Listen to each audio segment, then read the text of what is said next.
Oi pessoal, eu sou a Celcina do A Janela Secreta e esse é mais um vídeo da coluna Minhas Leituras. Dessa vez eu vou mostrar quais foram os livros lidos em abril de 2026. Em abril eu li dois clássicos maravilhosos, que inclusive eu acho que eu vou gravar uma resenha depois de cada um, porque eu quero muito falar mais desses livros. Tá, então vamos lá. O primeiro livro que eu li em abril foi Orgulho e Preconceito, da Jane Austen. Eu li nessa edição aqui da Penguin Companhia. Eu gosto de ler os clássicos dessa edição, porque eu acho a leitura deles mais fluida também. Ele tem uma linguagem assim mais atual, um pouco mais acessível. Então, eu dou preferência para ler clássicos nessa edição aqui. E, inclusive, é uma recomendação assim, se você for ler clássicos, é preferível você buscar edições mais atuais dos clássicos, porque daí você vai ter um pouco menos de dificuldade, a linguagem é um pouco mais acessível, um pouco mais fluida, é o caso desse aqui. Esse não é o primeiro livro da Jane Austen que eu li, o primeiro que eu li foi Razão e Sensibilidade. Também eu gostei bastante, mas não gostei tanto assim, eu li há bastante tempo.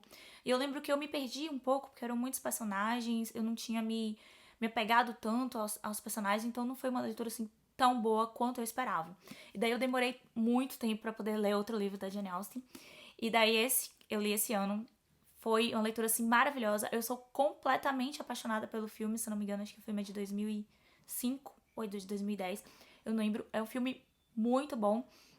E, tipo, ele é muito fiel mesmo. Inclusive, muitas cenas aqui do livro, eu já li o livro já imaginando a atuação dos atores. Então, assim, eu achei muito fiel.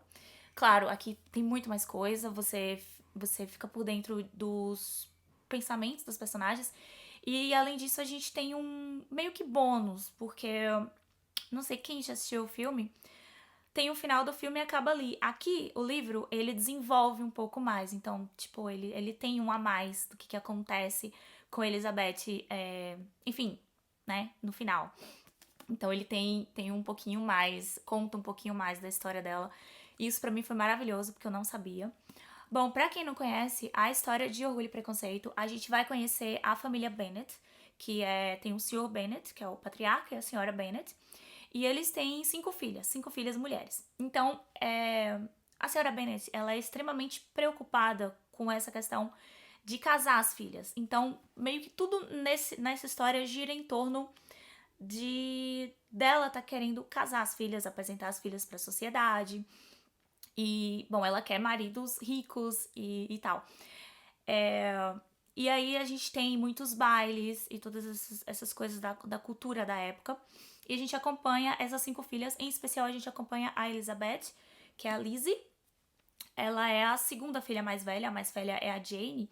E tudo começa com a chegada de uma família rica, de um jovem rico lá na cidade, que é o Sr. Billy. Ele chega lá com as irmãs, que é diferente do filme, ele chega com uma irmã apenas. No livro, ele chega com duas irmãs. Uma dessas irmãs é casada, então ele chega também com o marido da irmã. E ele leva um amigo, que é o Sr. Darcy. Que, enfim, no começo do livro, a Lizzie, ela tem um pouco de interesse por ele. E daí ela convida ele para dançar no baile, porque ela vê que ele não dançou com nenhuma das moças. E daí ele recusa, ele fala que ele não dança se ele puder evitar. E daí ela começa a sentir uma certa antipatia por ele. Então, no primeiro momento, ele não tinha se interessado muito por ela e ela tinha se interessado um pouco por ele. E daí, depois, ele começou a se interessar por ela e ela não estava interessada mais nele. E é muito interessante acompanhar. Eu super recomendo, se você já assistiu o filme, você gosta muito do filme, super recomendo conhecer a obra também, que é, sim, maravilhosa. Eu quero fazer uma resenha desse livro, para eu contar em mais detalhes e falar um pouco da edição também, e um pouco de clássicos, porque aqui nessa coluna eu tento falar um pouco mais rápido, um pouco mais breve. Bom, uma outra coisa, uma outra dica, se for ler um clássico, tentar não ler, se você não sabe nada sobre a história e você quer ler um clássico sem saber nada, sem ter nenhum spoiler, então eu recomendo você não ler a introdução, pelo menos nessa edição aqui, né? Você pular o prefácio e pular a introdução. Aí você lê depois do livro, porque se você não conhece muito da história e você não quer pegar spoiler, é interessante você ler depois. E depois ela faz toda uma discussão sobre os personagens, sobre a história em si, então tem muito spoiler. E não é esse aqui não é um clássico particularmente difícil, ele é um clássico, assim, super tranquilo, uma linguagem super acessível. E, bom, se você gosta de romance, então, nossa, sensacional. Eu acho, bom, eu só li 2 da Jane Austen, esse é o meu favorito, mas eu acho que essa é o melhor livro dela. Tem comentários dizendo que é um dos livros favoritos dela, inclusive, né? Queridinhos da autora.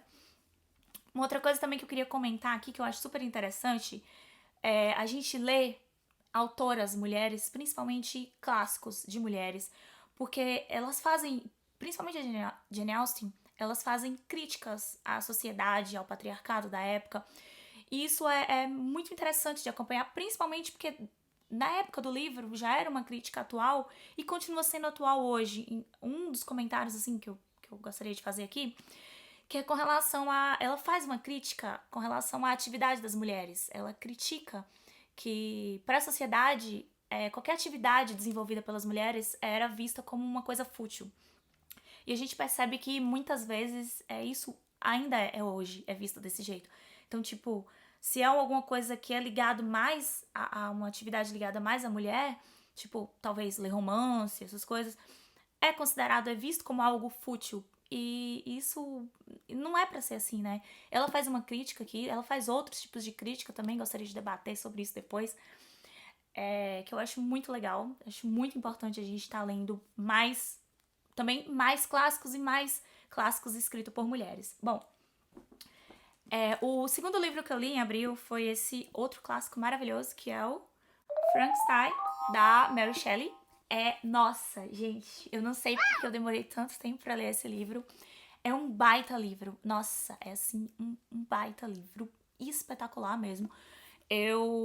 Nossa, é um livro extremamente profundo. Ele é de uma delicadeza, de uma profundidade.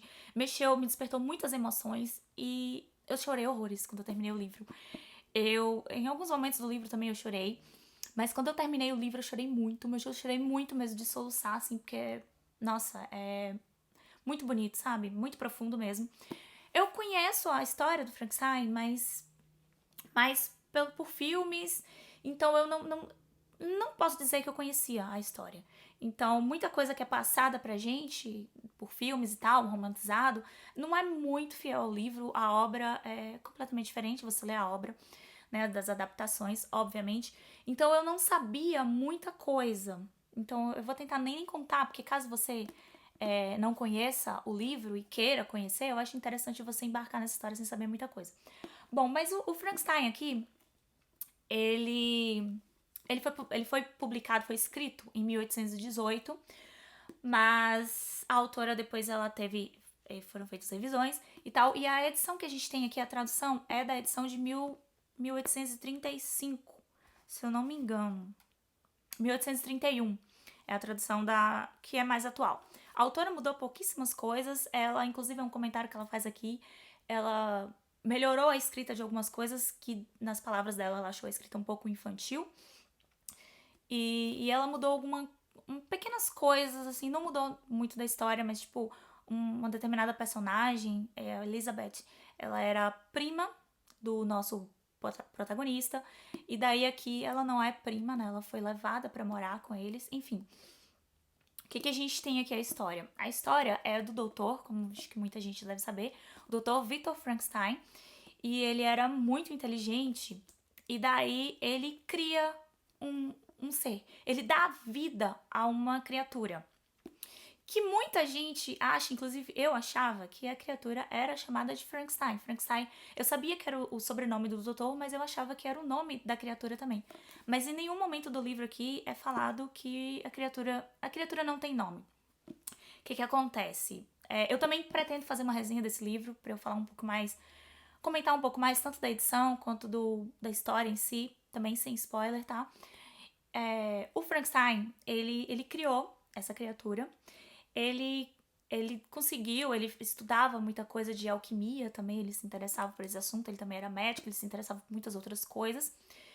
E daí ele criou uma criatura parecida com ele, só que com algumas mudanças. Ele aprimorou. Tipo, ele não era necessariamente igual. Ele era um homem também, só que ele era muito maior. E então ele tinha, tipo, mais de 2 metros de altura, ele era mais rápido, ele era mais adaptável ao clima frio, ao calor, ele era mais ágil. E daí, só que ele criou, foi tipo um recorte de muitas peles e tal. Então, não era uma coisa muito agradável aos olhos. E daí, quando ele criou a criatura e que ele viu que a criatura abriu os olhos e tal, ele se arrependeu na mesma hora que ele fez aquilo. Ele se sentiu horrorizado e amedrontado. E daí, o que ele fez? Ele criou e largou, sabe? Ele fugiu do laboratório e se foi se esconder.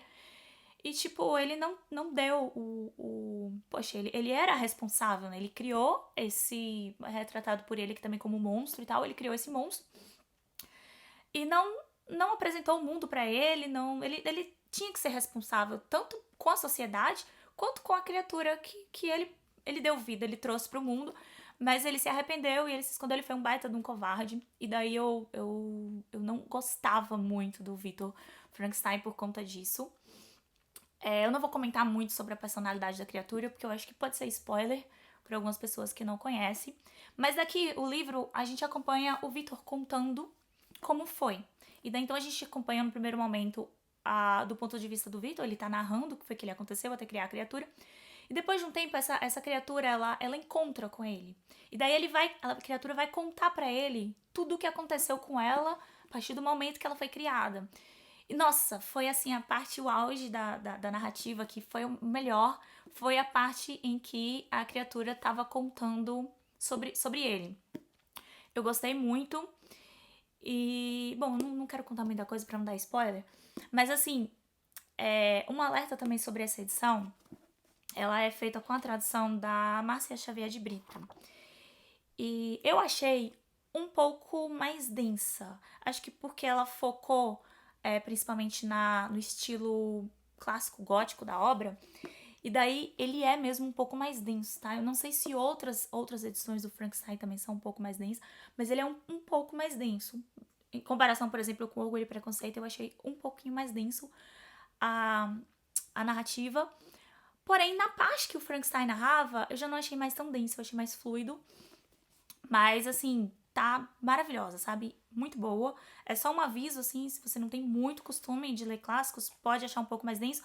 Mas, assim, vai. Se você estiver conseguindo acompanhar a leitura, vai, porque vale muito a pena. A experiência é maravilhosa.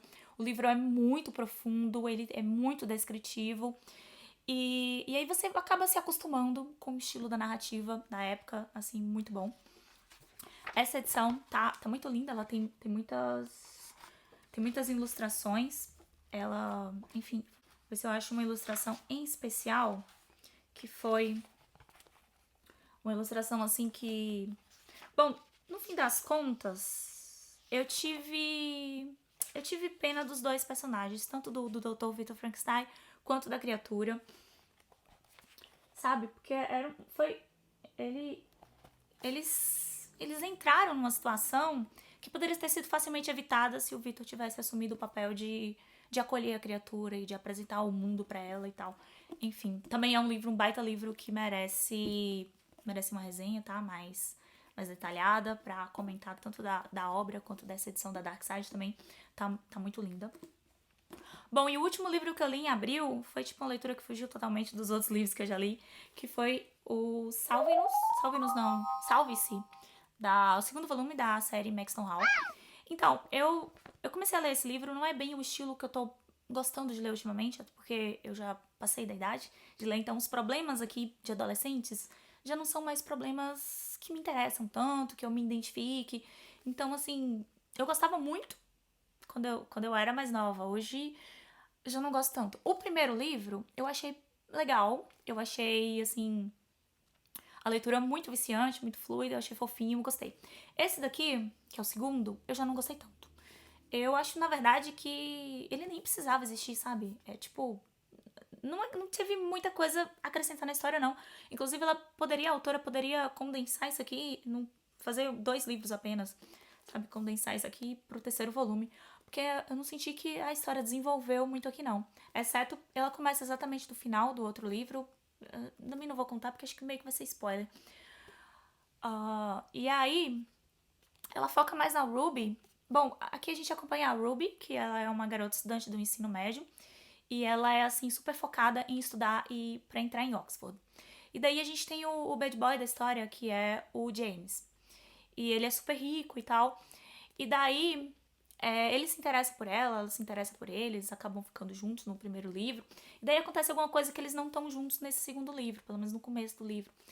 E daí fica boa parte do livro nessa coisa da Ruby lutando contra o sentimento dela pelo James, e o James tentando fazer a Ruby perdoar ele.